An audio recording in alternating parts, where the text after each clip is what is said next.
Jésus-Christ est son nom. Jésus-Christ est son nom. Jésus-Christ est son nom. Jésus-Christ est son nom. Jésus-Christ est son nom. Jésus-Christ est son nom. Son guerrier. Oui, son guerrier, pendant les combats, Jésus-Christ est son nom. Oui, son guerrier. Oui, son guerrier, pendant les combats, Jésus-Christ est son nom. Amen. D'un autre terme, l'intervention de Dieu dans nos vies.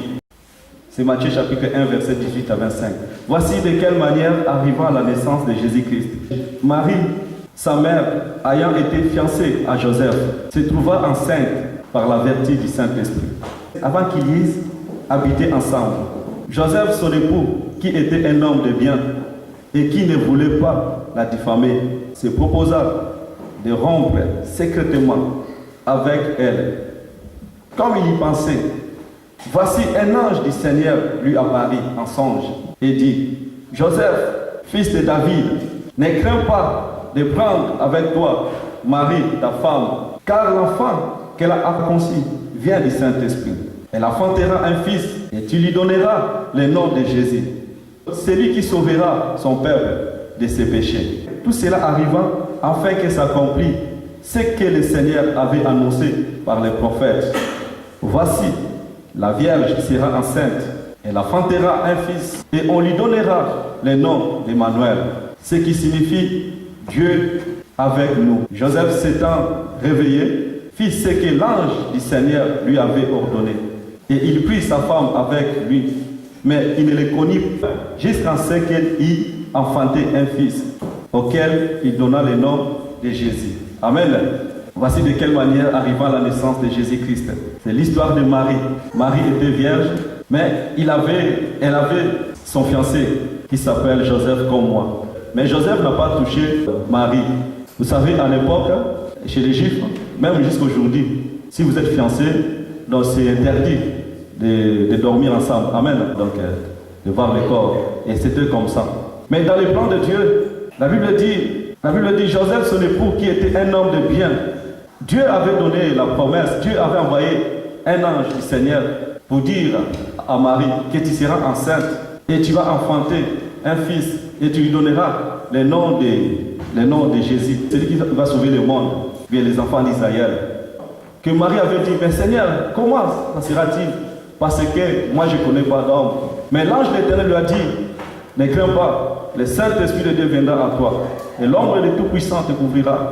Jésus-Christ est né par la puissance du Saint-Esprit. Il n'est pas né avec un homme, il est né par la puissance du Saint-Esprit.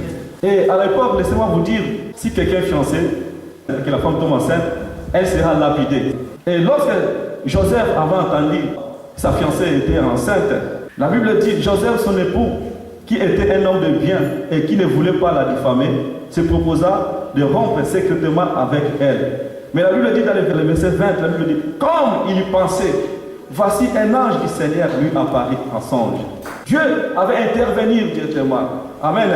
D'un autre terme, l'intervention de Dieu dans nos vies. Comme Marie, elle était innocente, Dieu n'a pas voulu que Joseph quitte Marie. Dieu avait intervenu directement. La Bible dit: comme il y pensait, Joseph pensait de quitter Marie, d'abandonner Marie. Mais comme il y pensait, voici un ange du Seigneur lui apparut en songe et lui dit: Joseph, gloire à Dieu. Dieu connaît ton nom, peuple de Dieu. Dieu connaît ton nom, il connaît ton prénom. L'ange dit: Joseph, fils de David, il connaît ton identité, il connaît mon identité. Amen. Dieu connaît ton identité, il connaît mon identité. Comme Joseph pensait seulement, l'ange lui dit: Joseph, fils de David, ne crains pas de prendre avec toi Marie, ta femme, car la femme qu'il a conçue vient du Saint-Esprit. Quelle intervention! L'Éternel avait intervenu directement. Joseph voulait quitter Marie à cause de la grossesse. Donc nous avons un Dieu qui intervient dans nos problèmes, dans les cas difficiles. Pour Marie, c'était la honte. Pour Joseph aussi, c'était la honte. Pour la population, pour la famille de Marie, c'était vraiment la honte. L'enfant sans le père, c'était vraiment la honte. Mais comme nous avons un Dieu qui nous enlève la honte, peuple de Dieu, comme nous avons un Dieu qui intervient dans nos problèmes, Dieu n'a pas voulu que ça se passe comme ça, que Joseph puisse quitter sa fiancée, peuple de Dieu. Vous voyez comment Dieu intervient dans nos vies. Quand tu es innocent, peuple de Dieu, quand tu es innocent, bien innocente, sache que Dieu va intervenir. Marie était innocente. Marie était innocente. Mais Dieu a intervenu pour son cas, peuple de Dieu. Laissez-moi vous dire, peut-être ce soir, dans ton cas, Dieu va intervenir. Dans ton problème, Dieu va intervenir. Si pendant longtemps tu ne trouves pas la solution, sache que Dieu va intervenir parce que tu es son enfant. Mais toi, reste calme, ne dis rien du tout. Parce que Marie n'a rien dit. Il a dit juste, je suis innocent. Je ne connais pas d'homme, je ne connais pas d'homme. Dieu a intervenu, peuple de Dieu. Et dans cette église, Dieu va intervenir, peuple de Dieu. Contre nos ennemis, Dieu va intervenir. Parce que c'est un Dieu qui intervient toujours pour les innocents, peuple de Dieu. Comme il y pensait, voici un ange du Seigneur lui apparu. Dieu, le maître des temps et des circonstances. Il voulait tout rompre, il voulait tout abandonner. Mais l'ange lui dit, non, ne fais pas ça, ne fais pas ça. Marie est innocente, peuple de Dieu. Comme il pensait, voici un ange du Seigneur lui apparaît en songe. Il dit, Joseph, fils de David, ne crains pas de prendre avec toi Marie, la nature de l'homme. L'homme dans sa nature a toujours peur. L'homme dans sa nature a toujours peur. Quand les choses ne vont pas bien, quand les choses ne marchent pas bien, l'homme a toujours peur. L'homme tremble toujours. Mais ce soir, je vais te dire, ne crains pas, n'aie pas peur. Dieu est avec nous. Dieu est avec toi. Amen. Ne crains pas, Dieu. Dieu est avec nous. Pas importe ton maladie, ne crains pas. Tu es dans la maison de la solution. Tu es dans la maison là où Dieu donne la solution, la maison de l'Éternel. Ne crains pas, peuple de Dieu. Dieu est là pour nous assurer. Il est là pour nous donner la solution. C'est un Dieu qui intervient. J'ai lu la Bible et j'ai vu comment Dieu a intervenu pour ses serviteurs. La Bible dit, Pierre en prison, il entendait le tribunal, il entendait qu'on le juge. Mais l'ange de l'Éternel est rentré même en prison. L'ange de l'Éternel est rentré en prison. Pierre chapitre 12, versets 5 à 11. Pierre donc était gardé dans la prison et l'Église ne cessait d'adresser pour lui des prières à Dieu. La nuit précédente, le jour où Hérode allait le faire comparaître, Pierre, lié de deux chaînes, dormait entre des soldats et des sentinelles devant la porte, gardant la prison. Et voici un ange du Seigneur survint et une lumière brillant dans la prison. L'ange réveilla Pierre et le frappa au côté en disant, lève-toi, compte-moi. Les chaînes tombèrent de ses mains. Donc Dieu est capable de rentrer même en prison. Amen. Même en prison, il envoie toujours ses anges. Ce qui est difficile aux hommes, à Dieu est possible. Amen. Pour toi, ça semble difficile, impossible, mais pour Dieu, c'est possible, peuple de Dieu. Ce n'est pas n'importe quelle prison que l'ange de Dieu était rentré. La prison était vraiment fermée. Écoutez ce que la Bible dit. Et l'ange lui dit, mets ta ceinture et tes sandales. Et il fit ainsi. L'ange lui dit encore, enveloppe-toi de ton manteau et suis-moi. Pierre sortit et le suivit, ne sachant pas ce qui se faisait par l'ange, fit rayeur et s'imaginait avoir une vision. Lorsqu'ils eurent passé la première garde, donc il y avait 3 gardes. La première garde, Pierre ne savait pas. Deuxième, ne savait pas. Troisième, l'ange a ouvert les yeux de Pierre. Il a compris qu'il était en prison. Il n'était plus lié. Quelle intervention! Donc nous avons un Dieu qui intervient dans nos problèmes. Et il va intervenir pour cette église. Il va intervenir pour ton cas. Il va intervenir pour nos vies, peuple de Dieu. Si l'ange est capable de rentrer même en prison, mais toi tu n'es pas en prison. Toi tu es en Jésus-Christ. Amen. Toi tu as ta liberté. Sache qu'il va intervenir, peuple de Dieu, dans ton cas. Dans tes problèmes, dans tes soucis. Si tu es abandonné, si tout le monde t'a abandonné, mais sache que nous avons un Dieu qui n'abandonne pas ses enfants, peuple de Dieu. La Bible dit, quand vous êtes limité, c'est là que Dieu commence, peuple de Dieu. Quand vous êtes limité, c'est là que Dieu commence. Ce soir, je vais parler à quelqu'un qui ne craint pas. Tu as quelqu'un qui peut intervenir dans ton cas. C'est Jésus-Christ de Nazareth.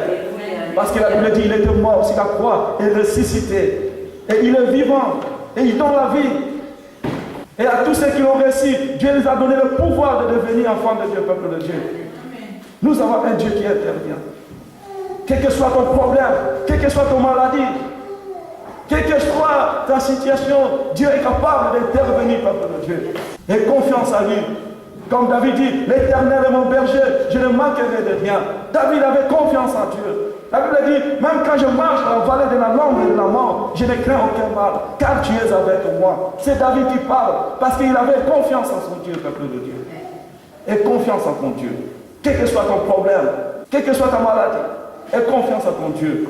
La lumière paraîtra pour ton problème, peuple de Dieu. Pierre était en prison, il ne comprenait rien du tout, sans espoir. Mais l'église continuait à prier et Dieu a envoyé son ange pour intervenir pour son cas, peuple de Dieu. Dieu va intervenir pour notre cas. Dieu va intervenir pour ton fils. Dieu va intervenir pour ta fille. Dieu va intervenir pour ta famille. Mais fais-lui confiance. Comme Pierre avait confiance à l'Éternel. Même en prison, Pierre était fidèle. Amen. Même en prison, Pierre était confiant. Il avait confiance en son Dieu. Toi aussi, sois confiant, peuple de Dieu. Oh, je connais encore un homme. La Bible dit, Daniel, dans le fosse au lion, sans espoir. Les lions à côté de lui, on l'a jeté en fosse au lion. Mais il avait confiance en son Dieu. Il ne voulait pas adorer le Dieu de Babylone. Et on l'a jeté dans le fosse au lion. Mais la Bible dit, Dieu a fermé la gueule des lions pour la protéger. Vous voyez l'intervention de Dieu, peuple de Dieu. Dieu a envoyé son ange pour fermer la gueule des lions, pour protéger Daniel dans la fosse au lion. Pour Daniel, c'était impossible. C'était vraiment impossible. C'était fini pour lui. Mais la Bible dit, là vous êtes limité. C'est là que Dieu commence. L'église de Dieu. Ne craignez pas. Nous devons avoir confiance en notre Dieu. Il est capable de tout, de changer la vie des gens. Il est capable de guérir. Il est capable de donner la solution. Il est capable. Dieu n'abandonne pas ses enfants. Laissez-moi vous dire quelques exemples, peut-être petit témoignage, ou bien ce que j'ai regardé un jour dans la télévision. J'ai dit un jour, j'ai regardé un film de 007, c'est-à-dire James Bond. Il était en mission en Corée du Nord et Corée du Sud. Comme la mission était vraiment impossible, il ne pouvait pas s'en sortir. On l'a arrêté. Il a passé 3 ans en prison. 3 ans, bien 5 ans comme ça en prison. Et les responsables, les Anglais ne pouvaient rien faire. Parce que les messieurs qui étaient là, donc les présidents là, ils étaient vraiment méchants. Et les responsables, les Anglais, ils ont oublié leur argent. Ils étaient restés là-bas pendant des années. Et par ses propres efforts, après il est sorti. Vous voyez, les gens de ce monde peuvent t'oublier. Quelqu'un peut t'embaucher. Il peut t'oublier quand il n'arrive pas. Mais Dieu, s'il t'embauche, il ne va pas t'oublier. Amen. Même si la mission est difficile. Laissez-moi vous dire, comme je suis dans cette ville, beaucoup de gens commencent déjà à parler. Ah, c'est fini pour Joseph. L'église va mourir. Mais moi, je vous dis, ce n'est pas encore fini. Amen. Parce que ce qui est fini n'est pas encore fini. Ce n'est pas encore fini. Parce que Dieu n'abandonne jamais ses enfants. Surtout si tu es fidèle à sa parole, il sera toujours là. Les jours où il va faire, les jours où il va agir, tout le monde va glorifier le nom de Jésus. Ah, Dieu est puissant. Dieu est grand. Dieu est merveilleux. Dieu est notre solution, peuple de Dieu. Ce n'est pas encore fini. Garde l'espoir. Ce n'est pas encore fini. Persévérer, comme on s'est dit. Ce n'est pas encore fini. Marche la tête haute. Amen. Beaucoup de gens commencent à mettre point dans leur vie.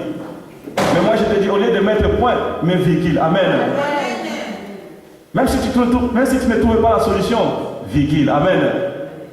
Toujours virgule. Même si tu es malade, virgule. Parce que nous avons quelqu'un qui guérit, qui est capable de guérir ta maladie.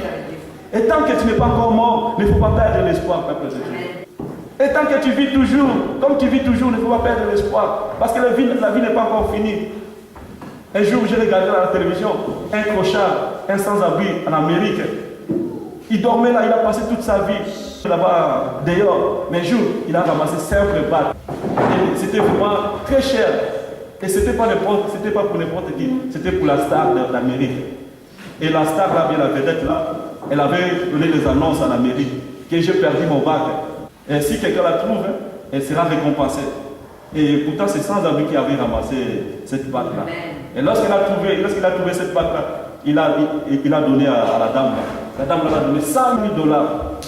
Pour les gens, c'était déjà fini pour eux. sans abri. Mais pour Dieu, ce n'était pas encore fait. Même dans la dernière minute, Dieu peut te faire miracle. Même dans la dernière minute, Dieu peut donner la solution. Oh, je crois encore que Dieu va faire dans cette église. Je crois que cette église sera remplie. Je crois que Dieu va donner les mariages. Je crois que Dieu va donner les enfants à ceux qui n'ont pas les enfants dans cette église. Amen. Parce que Dieu est puissant. Ce n'est pas encore fini. Car nous avons un Dieu de solutions. Daniel, dans les fosses au lion, mais il avait confiance en son Dieu. Garde ta confiance. Ne crains pas, car nous avons un Dieu qui délivre. La Bible dit, même Paul et Silas en prison, ils chantaient, ils louaient le Seigneur. Ils chantaient, ils louaient le Seigneur, et les chaînes étaient tombées. Dieu a envoyé son ange. Je crois à la puissance des anges, peuple de Dieu. Je crois à la mission des anges. Je crois à la puissance des anges. Ils rentrent même là où les gens ne peuvent pas rentrer, peuple de Dieu. Là où toi tu ne peux pas rentrer, les anges de Dieu sont capables de rentrer, peuple de Dieu. Je crois à la puissance des anges. La Bible dit, Shadrach, Meshach, Abednego, serviteurs de Dieu, on les avait jetés dans la fournaise Adam. Et Dieu a envoyé son ange. Et le roi glorifiait même Dieu, peuple de Dieu. Crois seulement, tu verras la gloire de Dieu. Crois seulement, tu verras la gloire de Dieu. Comme la Bible dit, Jésus dit à Marie, Marie, si tu crois, tu verras la gloire de Dieu. Si tu ne crois pas, tu ne verras pas la gloire de Dieu. C'est une question de croire. C'est une question de croire. Si tu crois, tu verras la gloire de Dieu. Si tu ne crois pas, tu ne verras pas la gloire de Dieu. Mais moi je crois, c'est pour cela que je suis là tous les dimanches. Amen. Je crois, c'est pour cela que je suis là tous les mercredis, tous les vendredis pour adorer Dieu. Parce que Dieu m'a parlé, Dieu m'a dit. C'est pour cela que je crois, peuple de Dieu, que Dieu est capable pour ta vie. Dieu est capable pour te donner la solution. Mais fais-lui confiance. Ne perds pas l'espoir. Toi qui ne connais pas Jésus, laisse Jésus qui s'est rentré dans ta vie. S'il la croit, il a délivré même les païens. S'il la croit, il a délivré tout le monde. S'il la croit, il a donné la solution. S'il la croit, Dieu nous a montré son amour, peuple de Dieu. Toi qui n'as pas Jésus qui est dans ta vie, s'il la croit, Jésus qui nous a donné la solution. Il nous a donné la paix. La Bible dit, venez à moi, vous tous qui êtes fatigués, chargés, je vous donnerai du repos. Venez à moi, vous tous qui êtes fatigués, chargés, je vous donnerai du repos. Le repos, c'est en Jésus-Christ. L'homme ne donne pas du repos, peuple de Dieu. L'homme ne donne pas la paix. L'argent ne donne pas la paix. Mais c'est Jésus qui donne la paix, peuple de Dieu. C'est Jésus qui donne la joie. C'est Jésus, le sauveur de ce monde, peuple de Dieu. La Bible dit, à quoi sert-il d'un homme de gagner toute la vie, tout le monde, de gagner toutes les richesses de ce monde et de perdre son âme, peuple de Dieu. Venez à lui, tous qui étaient fatigués, chargés. Il vous donnera du repos. Jésus-Christ, le sauveur de ce monde. Peuple de Dieu, Dieu est bon pour vous. Dieu est bon pour nous. Comme la Bible dit, Dieu est bon pour nous. Toi qui n'as pas Jésus-Christ dans ta vie, viens à lui, donne-lui ton cœur, car il te sauvera. Il te donnera la paix. Il te donnera la joie. Et la vie éternelle sera pour toi, peuple de Dieu. Amen. Amen. Nous avons un Dieu puissant. Que Dieu vous bénisse, peuple de Dieu. Jésus-Christ, son nom.